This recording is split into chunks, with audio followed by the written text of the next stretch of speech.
guys, Kel. Welcome back to those who've had session before. Otherwise, yeah, cool to see everyone's hung around till the end of the day. So yeah, our session today is going to be a little bit on Mau Rākau, which is a traditional Māori martial art, which literally translates as the way of using a stick, I suppose. Which is not a very interesting name, but it is a pretty interesting martial art in terms of some of the stuff that we can learn from it, and also some of the ways it ties into Aikido. So I'll try touching a bit of both. Before I do that, I thought I'd just do a little bit of a show and tell for anyone who doesn't know what some of our traditional Māori weapons look like. So this is a taiaha, and this is a weapon that's been around for a long time. Obviously it's been perfected over the years, and it's got a bunch of different parts. So you can see this carved head on the end. The tongue of this is called an ariro. Ariro means tongue, but it's also a stabbing blade. So this is it's an asymmetric weapon. It's not like a jaw. We don't switch our hands around all that much. On the one hand we have the ariro, which is a stabbing. On the other end is called the rau. That's the blade for striking. And so you use those a little bit differently. And so that's what makes it quite interesting, because a lot of the time you're doing some very asymmetric movements that manage distance and timing and all this stuff, so you can use both ends of it. This one is called a po whenua. It's a lot less flash. Some of them have got carved all over. This one has it.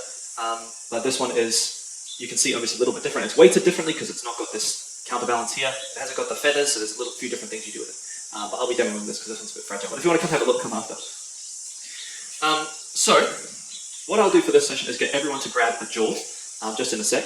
Before we do, I'll just briefly mention, I said this last time, but there's a few what we call tikanga or rules around when we use Māori weaponry. It doesn't matter if you're using a jaw, but if you ever do go and train with a taiaha or train in a place where Māori weaponry is being practiced, the main thing is that this end, the ariro, doesn't ever get stabbed into the ground, because that's considered to be attacking the earth. But it's also because the weapon's what we call tapu. Practically speaking, if you do it, it blunts the end and kind of ruins the weapon and also destroys the carving. And the other thing is you just don't eat or drink at the same time as having it. For similar reasons, you don't want it all stained and wet and all ruined. So last time we did this, we talked a lot about distance and timing and how that works in with the kata, or the forms. We don't call them kata, obviously, in Māori, but the forms that we have for Mau Rākau. So we can do a little bit more of that today, but today I want to look more at the basic movements that we do, so what we call the ahai, or our stances, and how those translate into sparring. Because we've had some really good kōrero today from Marcus and from John, talking about some of the ways that our form work translates into sparring. So I want to do that a little bit with these two. So what we'll do first is go through the basic positions, the basic stances. There's about 9 or 10 of those that we learn, and then after that we'll look at how we can use some of those in a bit more of a practical sense. So make sure you've got enough room. You're going to need to be doing things that mean you're going to be turning the stick around this far. So if you do this and you hit someone, then you're going to be broken bone. Unfortunately, this is not like John's session. If you get hit with this, you won't be able to tough it out, you'll have a broken arm. So just give yourself enough space. Anyone here a lefty? Yeah, you might be okay with this, so that doesn't count. Okay, if you're a lefty, this is going to be a little bit awkward, but for the rest of us, we're okay. So to start off, we'll hold the Rakau in our right hand. If you have one that's got a marking on the top, or you can find a marking somewhere that will let you know which side is the ariro, great. If you don't worry too much. You'll just have to be a bit more careful that you're following my hands, so you're not getting it twisted around halfway through the movements. Okay. So this is called ngā ahai, that means the stances. That's our first form. And we'll work through the first half of that because it shows pretty much all the blocks and defenses that you need for this. So to start off, we stand in a position called tu whakanoa. So noa means a ready or an ordinary position.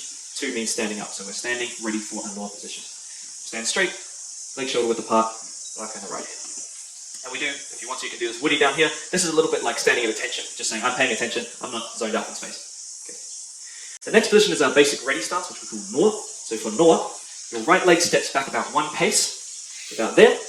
You're going to bend your knees, and in theory you should pop up on your toes. If you have exhausted legs from training for the last 3 days, you can just put your feet flat, but make sure you're still really light. You should be able to turn on the balls of your feet. If you're tipping over, 2 usual problems. 1, your feet are like this, that might be causing it, or 2, your hips might be leaning forward like this. So we're not trying to lean onto it, not leaning on the stick. Pull your hips under so it's like you're sitting in a chair. You should be able to lift the stick up like this without tipping. Nice, good, okay, cool. So this is noa. So go back to tu whakanoa one more time. And noa. And your hand goes on your head. This is just our nice ready stance here. Okay, for our next movement, we're taking it out flat. So all of this form is really a little bit like Duncan drew the analogy with military drills for using a rifle, right? It's the idea of we're not using every bit of this for a fight, but we're learning how to move this thing around so that we're really comfortable with it. So the next position is called toro pai pai. So take your left hand over, grab the top of the stick, pull it out across your body, and switch your right hand underneath so it's like a full pistol. This is where you check whether you're holding it in the right place. If you let go with your left hand and it tips one way, then you're holding it wrong. Your hand should be in the center of balance of the stick. The idea of that is we can move it around nice and fast. If we're right out here, we've got no range. If we're down here, it's like trying to move a power pole around. So this is toro pai pai. And then we're going to go to the first of our ahai. So I'm going to face the other way to show you this because it's a little bit easier. The first movement's called Hawaii 2. So Hawaii is a place far in the north. So we're standing up to Hawaii. Your left hand switches over on it, and it pulls up behind your body like this. So your right hand's by your right ear, and your left hand's by your right hip. So the idea of this movement is you also turn your body like this a little bit. So if anyone's done, you've done a bit of jaw or anything like that, you'll recognize a hustle position, and this is what we're doing here. Right? Present a small target to your partner, and we'll talk about that a little bit later with how we use this stance. Okay. So from Hawaii Kitu, we're going to go to our first parry. This is called mango pari. If anyone knows a bit of Māori, mango is a shark and mango pari is a hammerhead shark. So you can imagine it's out here. It's a block for our head. So this position should be above our head, not in the front of your forehead or you get whacked on the top, nice and above like this. And slightly pointed down to the left side. Okay. Cool, so one more time, go for 2 whakanoa. Just want to get this a little bit drilled in. Okay. So, 2 whakanoa, noa, back to here. Nice, poro pai pai, out flat. Hawaii Kitu. Mango pari. Nice, okay. The next position is called mango pai. It's another type of shark. Bring it down so it's right in front of your nose, right about here. The idea of this is, if somebody hit you straight in front of the face, straight to your nose, that should be in the wing. Cool, nice. The mango pari's up here, mango pai's down there. And the next one's called whakapaipai. So that goes down across our body like this. Right hand by your right shoulder, left hand by your left hip. Not too far down here, because you're defending up around your neck as well as by your hip. Nice. Watch that your hands are the right way around, so your knuckles of your right hand should be facing out. They should be around here. Cool. Okay. One more time from noa. We won't go back to the noa. Just check everyone's hands. Okay. Noa. Poro pai pai. Cool. So hands underneath like a forklift for this position. And then your left hand switches as we go up. So Hawaii Kitu, switch your left hand and pull it up behind your head. Nice. Yeah.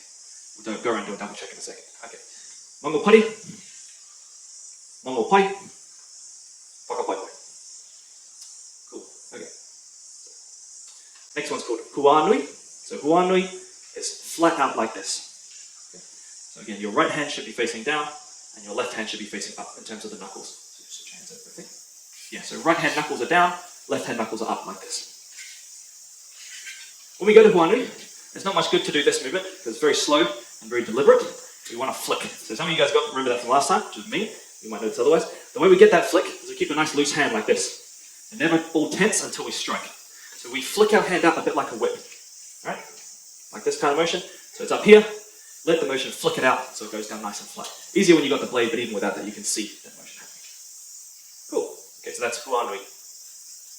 Next movement is called whitiapu. Whitiapu is the same, but it's on the other side. So we turn it over. If you're finding it's a bit awkward, you might have the Rakau too far out. You'll end up doing this. Bring it in close to your chest. And make that turn. And look, if you want to, look where the roe's going. So look where the end's going, and that'll help you twist your body. Because your body, if you try to do this with your hands, it's slow. If you do it with your body, it's a little bit quicker. And that's what we want. That's the question. Yeah, of course. Well, where's your weight on your feet? So your weight's pretty much 50-50 on your feet. It's kind of up to you. We'll move back and forth as you move, but generally for now, we want to be resting. It should feel a little bit like you're sitting in a chair. So yeah, if it's feeling awkward, then just give it a quick readjust. Okay, so from huanui, sorry, this is toro pai pai. Huanui is this way, right? And then over to whitiapu on that side. Nice. Okay, one more time. Huanui, whitiapu. Cool. Okay, we've got 3 more moves left, and then we are done for this bit. Okay, so up to our right hand side here, we call this pi waka waka katau. So pi waka waka, we all know that as a fantail. The reason we call it that is because there's 2 moves, katau and maui, which switch over like that, and that's exactly what a fantail's tail does. The idea of this is not just for decoration, it's defending your neck. Okay? So defending on this side and that side. So from whitiapu, bring the Rakau up onto your neck here. That's tiraraka katau, and then tiraraka maui, we just switch to the other side like that. Okay? Nice. Let's work back. Give your legs a stretch out, stretch your calves. And then we'll go from 2 whakanoa. Whakanoa. Noa. Down to here.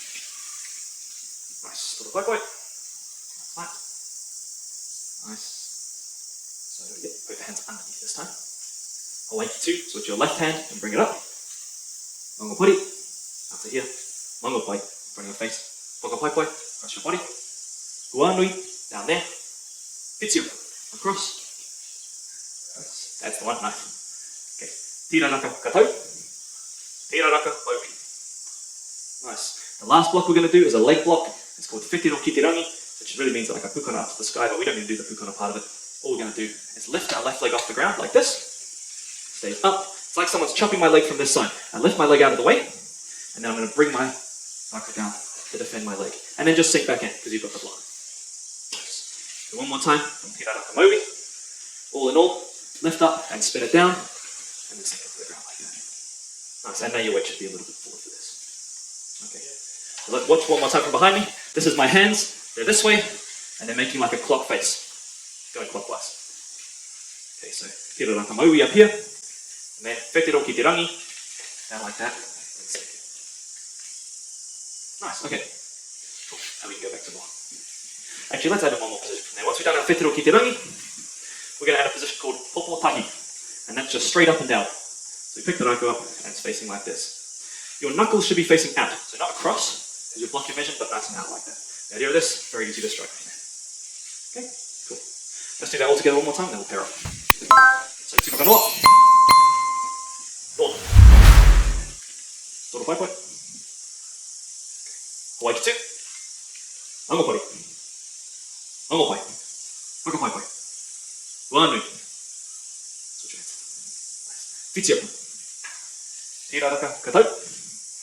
Tira raka maui. Whetero ki te rangi. Down here. Nice. And popo tahi up there. Straight up. And back down again. Okay, so tū whakanoa. To noa. Toro pai pai. Hawaii ki tū.